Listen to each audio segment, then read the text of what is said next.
Hi friends, welcome to Dhaniksha Kannada blogs. ಇವತ್ತಿನ ವಿಡಿಯೋದಲ್ಲಿ ಮಂಗಳೂರಿನ ಪ್ರಸಿದ್ಧ ಉಪ್ಪಡ್ ಪಚ್ಚೀರ್ ಅಂದರೆ ಸಾಲ್ಟೆಡ್ ರಾಜಾಕ್ ಫ್ರೂಟ್, ಇದರ ಸುಕ್ಕ ರೆಸಿಪಿಯನ್ನು ಮಾಡ್ತಾಯಿದ್ದೀನಿ. ನೋಡಿದ್ದು 8 ತಿಂಗಳ ಕಾಲ ಉಪ್ಪಲ್ಲಿ ಹಾಕಿಟ್ಟದು. ಇದನ್ನು ತೊಳೆದು ಕಟ್ ಮಾಡಿಕೊಂಡು ಇಟ್ಟಿದ್ದೇನೆ.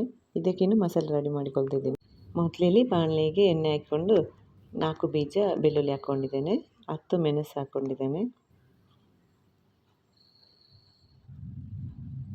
ಮೆಣಸು ಬಿಸಿಯಾದ ನಂತರ 1 ಸ್ಪೂನಷ್ಟು ಕೊತ್ತಂಬರಿ ಹಾಕ್ಕೊಳ್ತಿದ್ದೀನಿ. ಇನ್ನು ಇದಕ್ಕೆ ಅರ್ಧ ಸ್ಪೂನಷ್ಟು ಜೀರಿಗೆ ಹಾಕ್ಕೊಳ್ತಿದ್ದೀನಿ.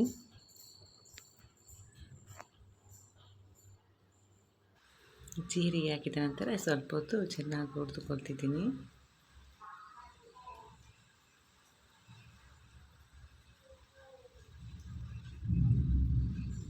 ಇನ್ನು ಇದಕ್ಕೆ ಕಾಯಿ ತುರಿಯನ್ನು ಹಾಕ್ಕೊಳ್ತಿದ್ದೀನಿ. ಕಾಯಿ ತುರಿಯನ್ನು ಹಾಕ್ಕೊಂಡು ಸ್ವಲ್ಪ ಹೊತ್ತು ಫ್ರೈ ಮಾಡಿಕೊಳ್ತಿದ್ದೀನಿ. ಇನ್ನಿದು ಫ್ರೈ ಆದ ನಂತರ ಮಿಕ್ಸಿ ಜಾರಿಗೆ ಹಾಕ್ಕೊಂಡು ರುಬ್ಬಿಕೊಳ್ತಿದ್ದೇನೆ. ಮಸಾಲೆ ರುಬ್ಬಿ ಆದ ನಂತರ ಸ್ಟವ್ ಮೇಲೆ ಒಂದು ಬಾಣಲೆ ಇಟ್ಕೊಂಡು ಅದಕ್ಕೆ ಸ್ವಲ್ಪ ಎಣ್ಣೆ ಹಾಕ್ಕೊಳ್ತಿದ್ದೀನಿ. ಎಣ್ಣೆ ಬಿಸಿ ಆದ ನಂತರ ಅರ್ಧ ಸ್ಪೂನಷ್ಟು ಸಾಸಿವೆ, ಅರ್ಧ ಸ್ಪೂನಷ್ಟು ಉದ್ದಿನ ಬೇಳೆ ಹಾಕ್ಕೊಳ್ತಿದ್ದೀನಿ.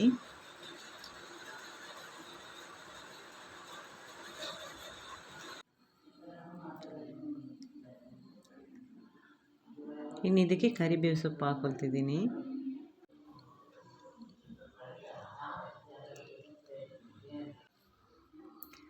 ಕರಿಬೇವು ಸೊಪ್ಪು ಫ್ರೈ ಆಗಿದೆ.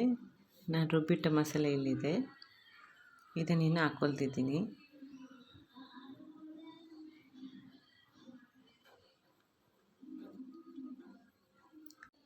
ಇನ್ನು ಇದಕ್ಕೆ ಸ್ವಲ್ಪ ಉಪ್ಪು ಹಾಕ್ಕೊಳ್ತಿದ್ದೀನಿ.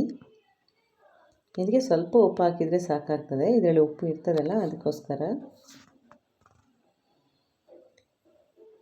ಇನ್ನು ಮಸಾಲೆಗೆ ಇದನ್ನು ಹಾಕ್ಕೊಳ್ತಿದ್ದೀನಿ.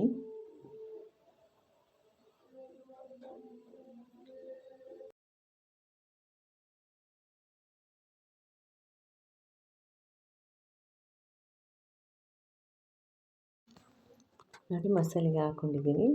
ಇನ್ನು ಇದನ್ನು ಚೆನ್ನಾಗಿ ಮಿಕ್ಸ್ ಮಾಡಿಕೊಳ್ತಿದ್ದೀನಿ.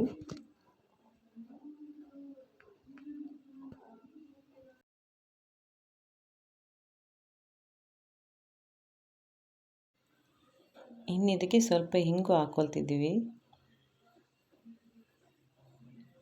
ನಂತರ ಸ್ವಲ್ಪ ಅರಶಿನ ಹಾಕಿ ಮಿಕ್ಸ್ ಮಾಡಿಕೊಂಡು ಸ್ವಲ್ಪ ಹೊತ್ತು ಮುಚ್ಚಿಟ್ಟು ಬೇಯಕ್ಕಿಡ್ತಿದ್ದೀವಿ. ನೋಡಿ, ಇಲ್ಲಿ ಉಪ್ಪಡ್ ಪಚ್ಚೀರ್ ಸುಕ್ಕ ರೆಡಿಯಾಗಿದೆ. ಸೂಪರ್ ಆಗಿದೆ ಅಲ್ವಾ? ಇದು ಅಷ್ಟೇ ಟೇಸ್ಟಿ ಕೂಡ ಆಗಿರ್ತದೆ. ನೀವು ಕೂಡ ಒಂದ್ಸಲ ಟ್ರೈ ಮಾಡಿ ನೋಡಿ. ಈ ವಿಡಿಯೋ ಇಷ್ಟ ಆದರೆ ಲೈಕ್ ಮಾಡಿ, ಶೇರ್ ಮಾಡಿ ಹಾಗೂ ಸಬ್ಸ್ಕ್ರೈಬ್ ಮಾಡಿ. Thank you.